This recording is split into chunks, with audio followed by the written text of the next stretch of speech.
Hello everyone, welcome to my channel and welcome to another video. So in today's video, we are going to be talking all about hair porosity.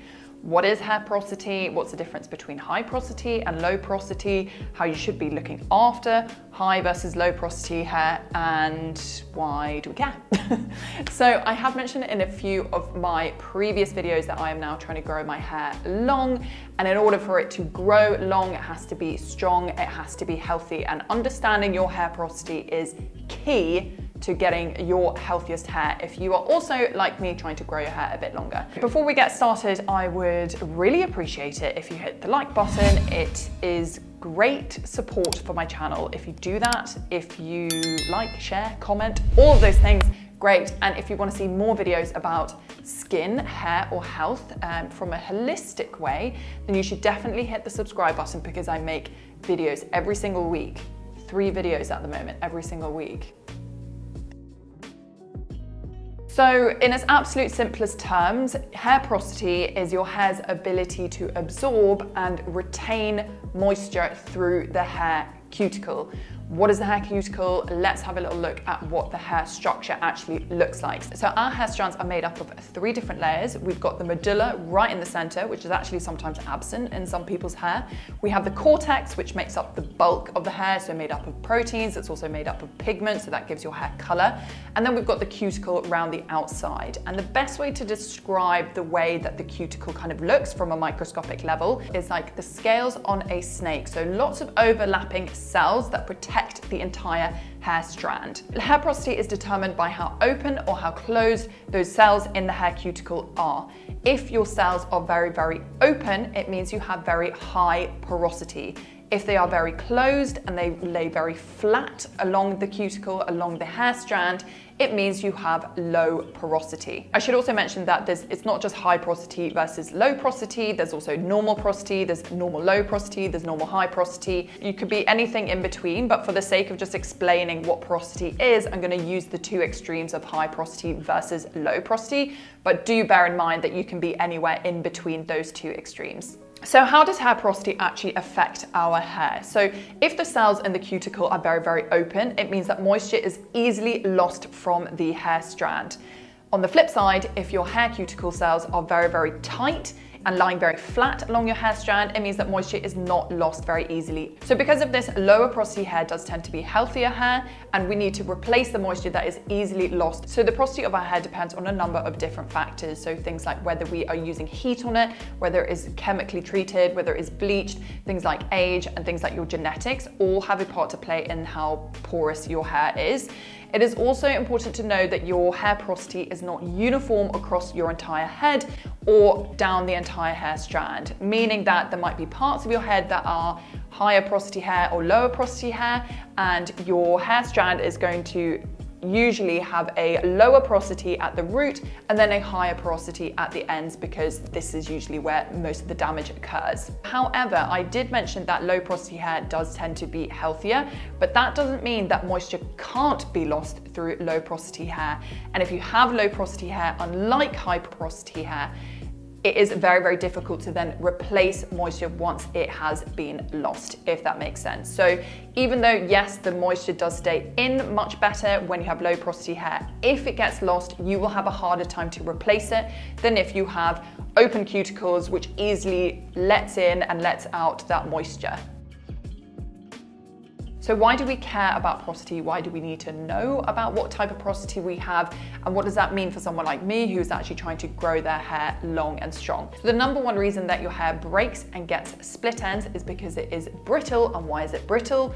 Yes, because it is dry. If we have lots of dry hair, it means we'll have lots of brittle hair, we'll have a lot more breakage, and we'll have a much harder time growing out our hair long. So we really, really need to understand what type of hair porosity we have and really make sure that we are using the right products for that hair type.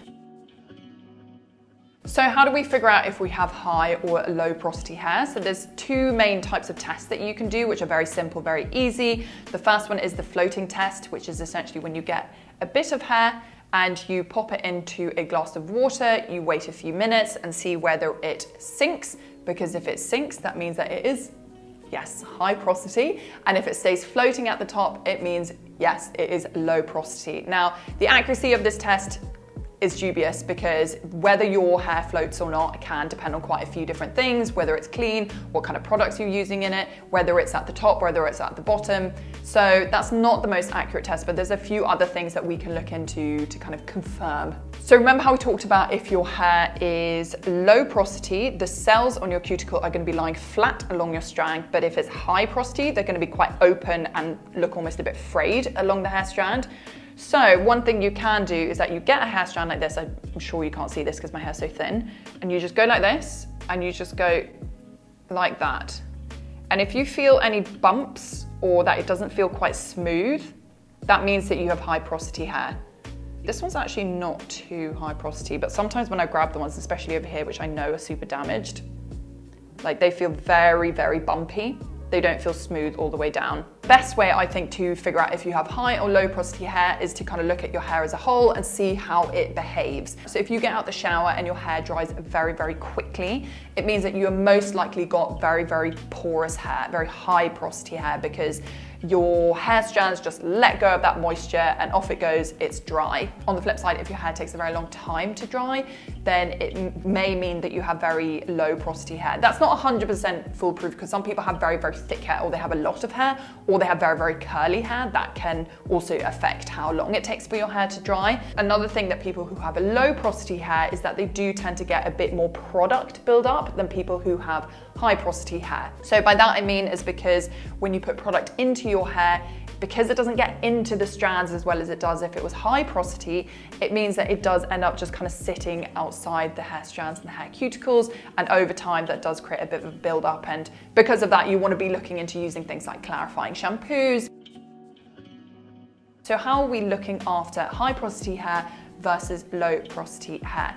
So my hair type, as you can tell, is very straight and it is high porosity, and the reason being is because you can see the ends are quite bleached, they are quite damaged. I also think just naturally my hair type is probably just slightly higher porosity, or at least it gets high porosity very, very easily through heat and damage and things like that. What is the most important thing that if you have a hair type like mine is that you want to be replacing that moisture. So I did mention in my updated hair care routine not too long ago, so I'll link that up here if you want to see that, is that I am doing a hair mask twice a week. So that is a deep conditioning hair mask, and I really focus on the ends just to make sure that I am replacing that moisture, because remember, like I said, if your hair gets dry, it easily breaks and then you can't grow it much longer. So another thing we want to be thinking about if we have high porosity hair to minimize further damage is to avoid using heat products as much as we can. When we are using them, always use a protective either serum or milk or spray. And we also want to be using a low pH shampoo and conditioner, because lower pH is better for your hair than higher pH, which can be quite stripping. Now, if you have a low porosity hair, on the other hand, you do not want to be using very heavy and thick creams, because it is going to create that buildup, and that's also going to be detrimental to your hair growth. So I actually watched a really, really good in-depth video on all the different types of products that you want to be using by a professional, by a YouTuber called Get Glam Fam. So I'll leave a link to that video down in the description box below, because I don't want to take anything away from that, and it was just such a great video that I highly recommend if you're interested to go watch that one. So one thing I haven't mentioned yet is that not only does your hair lose moisture much quicker if you have high porosity hair, but it also loses hair proteins a lot easier than if you have low porosity hair. And hair proteins are really, really, really important for the strength of your hair as well. So that's another thing that we want to be thinking about. We want to be replacing and making sure that your hair has got enough of those proteins to continue to stay strong. So a product that I use every single day after I've washed my hair is a conditioning and protein spray. So this is again just to give it a little bit of strength, a little bit of conditioning, a little bit of shine, and really just help to keep that length of my hair as long as possible. So I'm going to be making a follow-up video very soon about the different products that I use for my high porosity, fine, thin, straight hair. If you liked this video today, please do give it a big thumbs up. If you have any questions, definitely drop them in the comment section down below. I will answer them as best as I can. And also you may want to check out my other video where I give you some tips for how to grow thicker hair if you have thin hair like I do. So check that out right here. And in the meantime, don't forget to like, don't forget to subscribe, and I'll see you again very soon for another video. Bye.